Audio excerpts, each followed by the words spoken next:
Hello, welcome back to the vlog.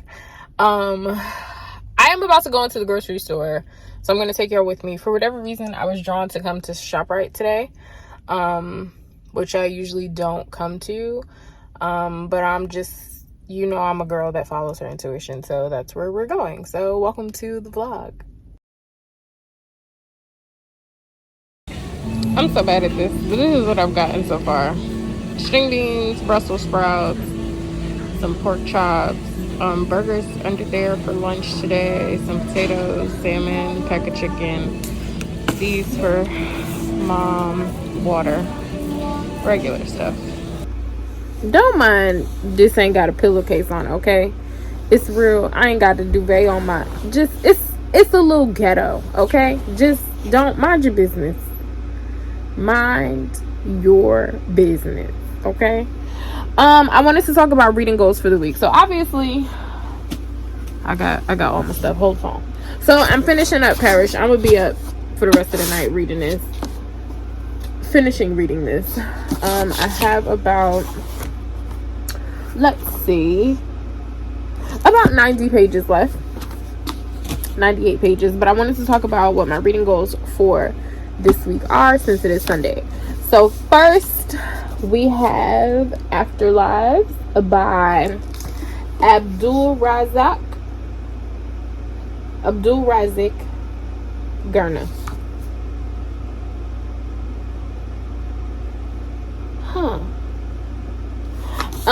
So this one, it says when he was just a boy, I promise I could read.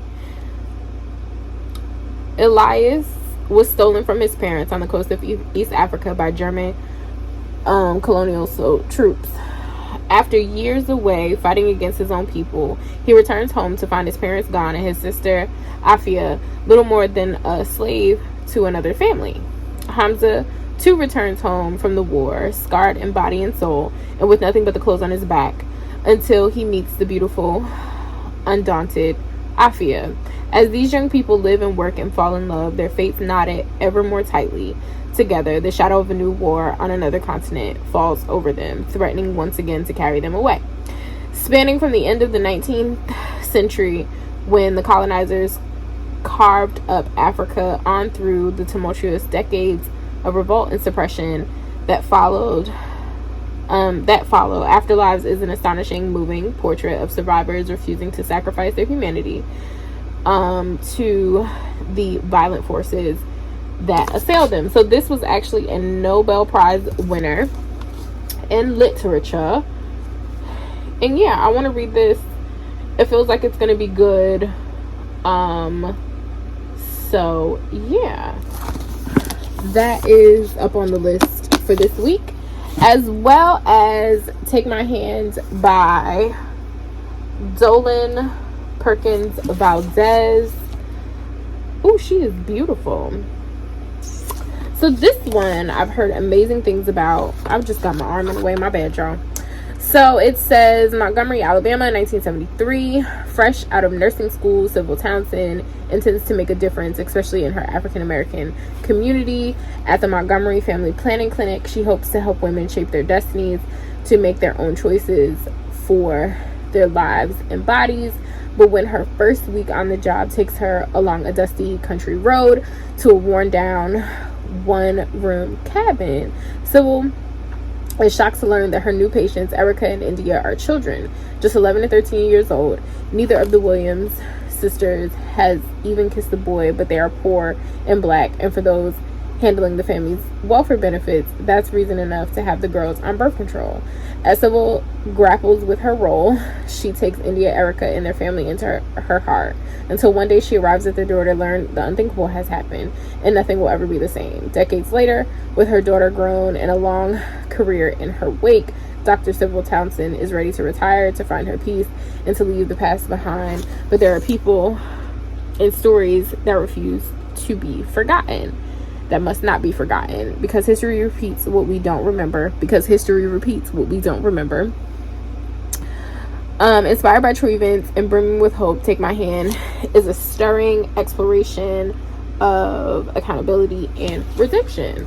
So yeah, y'all will have seen these on my September TBR. It is a few days, well, Afterlives and Take My Hand, obviously. So yeah, it'll kind of be like a repeat, but you'll be seeing my thoughts of them, how far I get into them, if I read them, if I DNF them, in this week's vlog. So I wanted to say that before I get into reading for the rest of the evening. I just got done watching House of the Dragon, and Rhaenyra is my girl. That is my girl. Excuse me. She with it, and I got her back. I feel like they're gonna do her dirty, and I don't trust nobody that is on the King's Council. I don't trust not one of them. But that's my girl. I feel like she got a good head on her shoulders. I feel like they're gonna do her dirty, and then she gonna end up burning the place down. That's just my prediction. She gonna burn that place to a crisp. So yeah, let me go get to reading so I can finish this, because tomorrow I got a whole bunch of work that I want to get done, recording wise. So yeah, I guess this is good night. Love y'all. So yeah, thought I was gonna finish Parish tonight, and the answer to that is no, because there was a really detailed scene, a sexual assault scene, that threw me for a loop, and we will finish the last 40 pages of that book in the morning time. But now I am eating a sandwich and eating some chips at 1:01 a.m. and watching a YouTube video about cult books, because I've never read a book about cults, but oddly enough I'm super interested in cults. And the person, her page is Reading Riley. If I remember, I'll post the link. And she was like, what makes cults scary? Like, what am I looking for in a cult book? And she was like, oh, what's scary about them is people don't think that they get sucked in. The gotcha is, I'm afraid of them because I know they would get me. I know that I am gullible. I know that they would get me. That's why I always have my guard up, because I'm afraid that they're gonna, is this a cult? Y'all trying to snatch me up? I know that they would get me. I know that they would get me. And that's probably why they wouldn't, because because I just know, I know me. Like, if you package something really cute, I'm gonna buy it. I just am. So a cult, they wouldn't have, like, do y'all have snacks? Like, what? I'ma go. That's what makes cults scary, because they would get my ass. It feels crazy to be, like, dressed after such a long time and to be in front of the camera. I have new lights. The glare is in my glasses, so I gotta sit a certain way so that you can't see the glare in my glasses. But other than that, I'm feeling kind of cute. So I didn't record as many videos as I wanted to. I'm gonna start barking. I got a headache. I'm hungry now. But these noodles, or as Lola would say, moodles, are delicious. And I'm making me some chicken to put in them, to make it a little bit more heartier. And I'm gonna start Afterlife tonight, and I'm gonna take me something for this headache. I'm gonna ask my mama for some allergy medicine, because she got the good allergy stuff, so that, excuse me, I can sleep well. Because I've been sneezing all day. I don't know what that's about. I just don't know. So I'm gonna ask mommy for some allergy stuff, and I'm gonna get in bed and start my book. And this face is beat, y'all. And I didn't use no setting spray, and I ain't creased or Ain't no sweat marks or nothing. I know what I'm doing. My household got scratchy throats and congested chests and stuff. So I am on a diet of Robitussin and whatever food I could put my hands on, and sleep. I started reading 2 books. I started reading Afterlife. I don't really know what it's about just yet. So I picked up Memphis because it's smaller and I'm getting through that a little bit easier. But I don't feel good. Mommy don't feel good.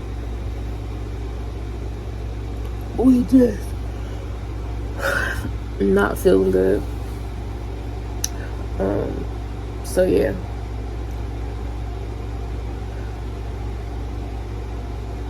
I'm gonna read some more,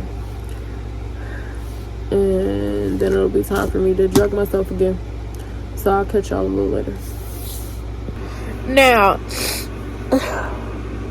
I'm sorry, I look like Roscoe from Martin. Now, the people was upset with Miss Stringfellow because she got here on Beyonce's internet and was talking crazy to a booktuber here, because the booktuber had something to say about the male characters in the book. And I remember looking it up because I'm nosy as hell, and she got to calling the girl ugly and all of this other stuff, and talking about how she was rich and the girl was poor and all this other shit. Right now, it's a scene in the book where something happens to the little girl and they have to take her to the hospital, and the doctor says, I see a lot of cases like these, too many in fact, abandoned children, bad homes. And it says, it took all of Miriam not to stand in that moment, but for the life of her, she couldn't help but hold up a lace-gloved hand. My father is Myron North, the first black homicide detective in this city. My husband is a captain in the United States Marine Corps. This suit, Miriam grabbed at her collar, vintage Chanel. That girl wants for nothing. Apple don't fall too far from the fictional tree. Because why are all of these... I kind of understand, as a black woman, you have to prove your status in order to get the help that you need. But also, as well, what happened to your child was really bad. The doctor sees cases like this, girl. What the vintage Chanel got to do with what happened to your baby girl? Hey, y'all. A girl is sick. I took a COVID test yesterday. Came back negative. So I just been in the bed taking cold medicine and sleeping it out. But tomorrow I'm going to probably just get up and just do some work because I got stuff to do. And I do feel better. But I got stuff to do. So I did get some book mail. And I posted a little reel about it, but I thought I'd go in depth here with y'all. So first, this book, I saw this and I was like, oh, I have to have this, and like I want to start reading this now.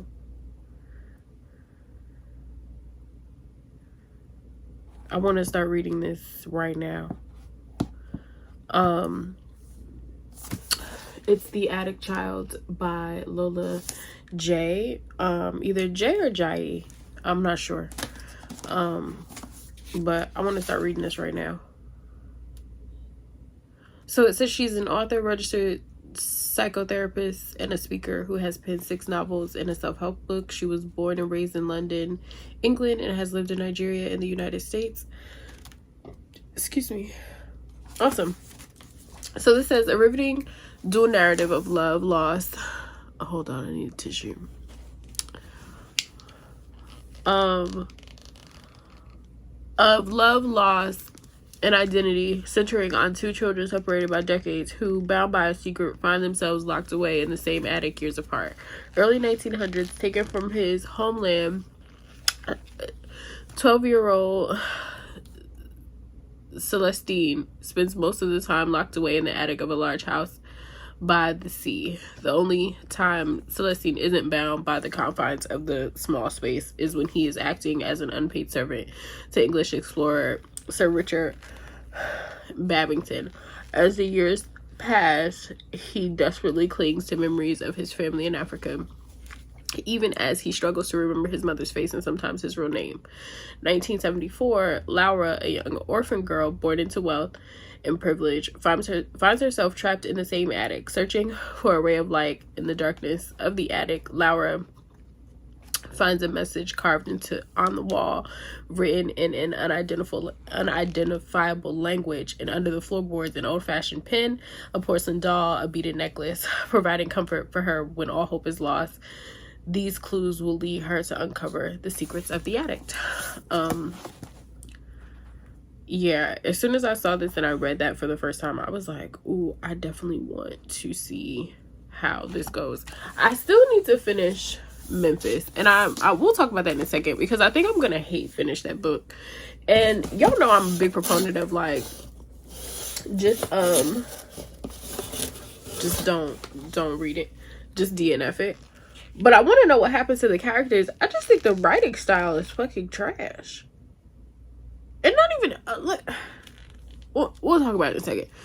I'm sorry, I'm all just digging in my nose with tissue. A girl is sick, okay, but we still have content to produce. Okay, next in the box of books, we got If I Survive You by Jonathan S. Coffrey. This author started following me, or I started following them, and I read the synopsis of this and I thought it was cool. Ooh, I love when there are art on the pages. I love when that happens. Oh, that is so beautiful to me. You want to know what else would be nice? A table of contents. I love a good table of contents, girl. So this one says, a magnificent debut collection. Oh, these are stories.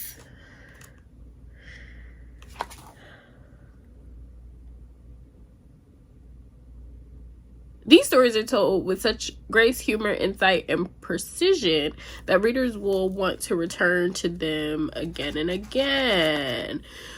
In the 1970s, Topper and Sonia flee to Miami as political violence consumes their native Kingston. But America, as the couple and their two children learn, is far from the promised land. Excluded from society as Black immigrants, the family pushes through Hurricane Andrew and later the 2008 recession, living in a house so cursed that the pet fish launches itself out of its own tank rather than stay.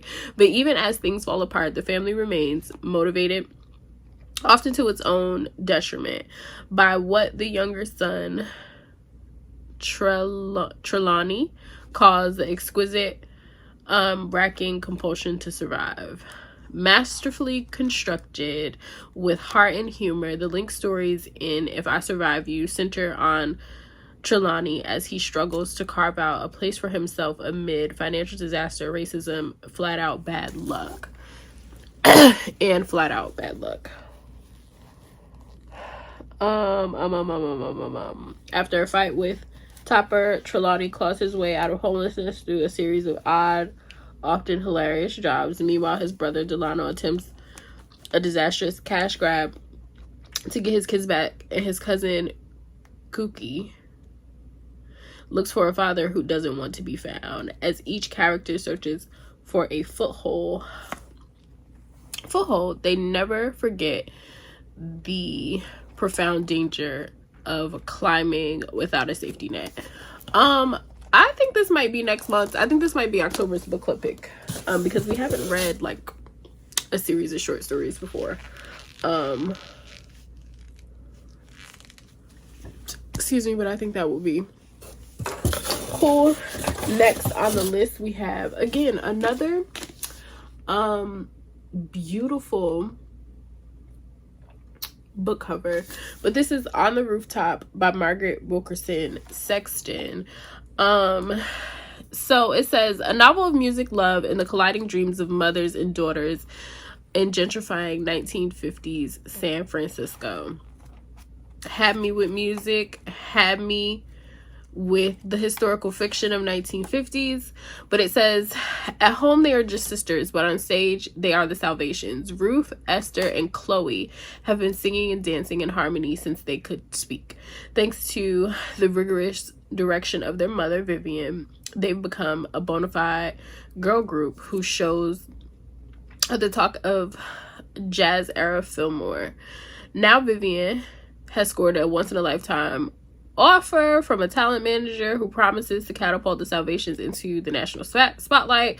Vivian knows this is a big break she's been praying for, but sometime between the hours of rehearsal and on their rooftop and the weekly gigs at the Champagne Supper Club, the girls have become women with dreams that their mother cannot imagine. The neighborhood is changing too. All around the Fillmore, white men in suits are approaching Black property owners with offers.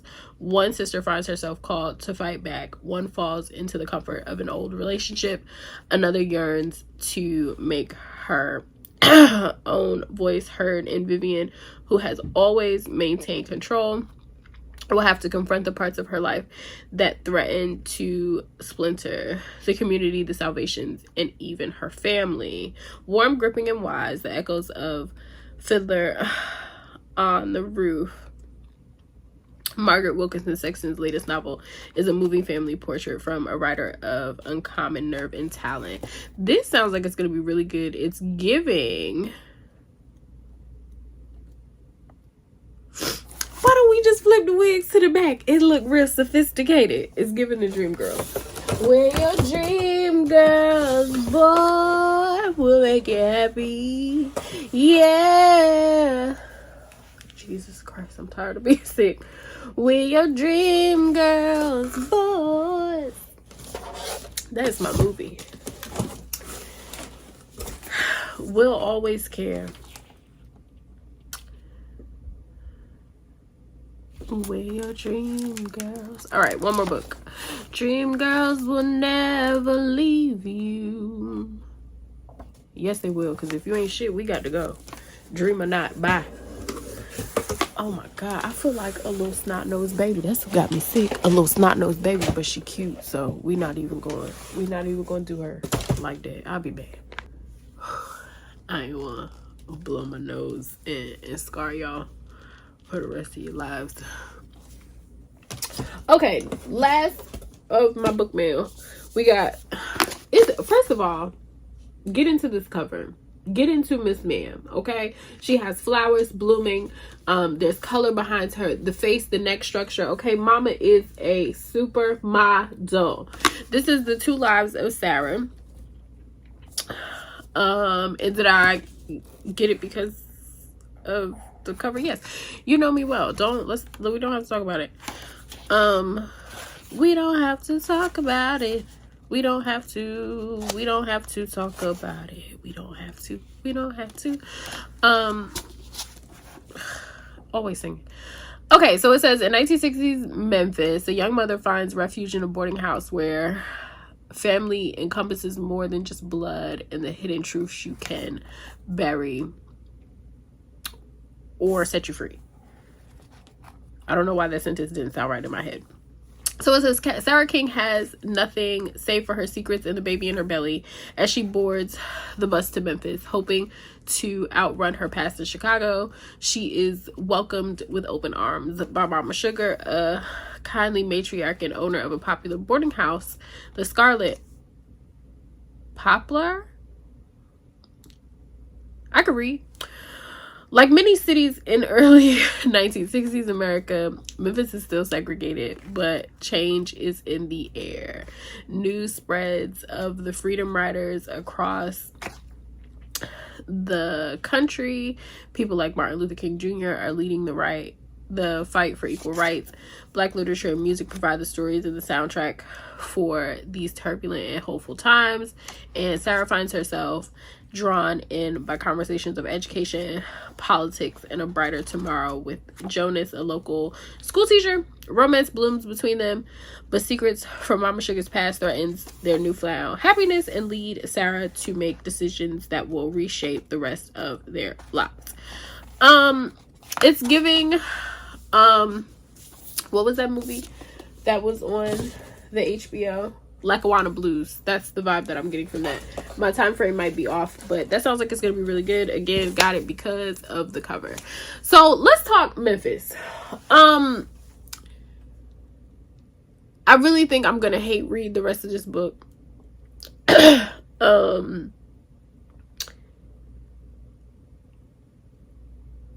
story itself is not bad. The characters are aggravating as hell.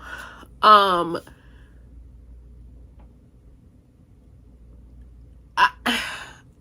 not quite understanding the purpose of the book just yet. And I'm maybe about like 70, 80 pages in. Again, I'm sick, so I've been reading in between like drug-induced naps. But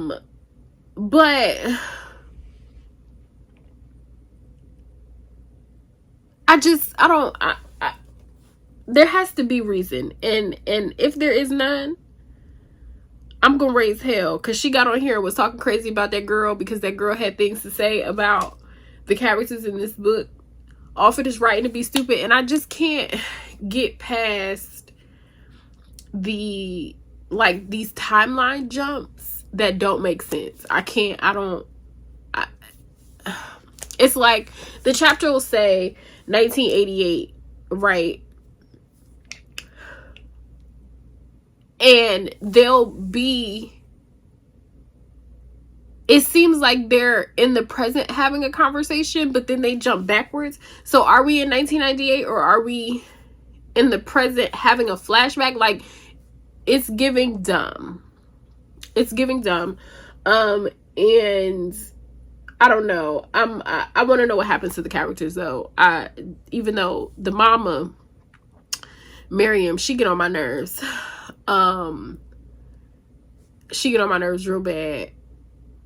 August, I don't know about her neither. I don't know. We'll see. We will see. But I really feel like it's about to be I don't like this book so much that I have to finish it type of read. So that's where I am with that. I don't know if I'll finish it in this vlog. We will try.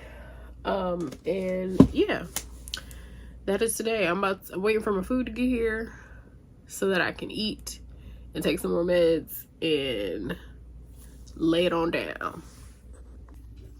Hello. I have not vlogged in a couple of days. I need to end this week's vlog. So here's me ending the vlog.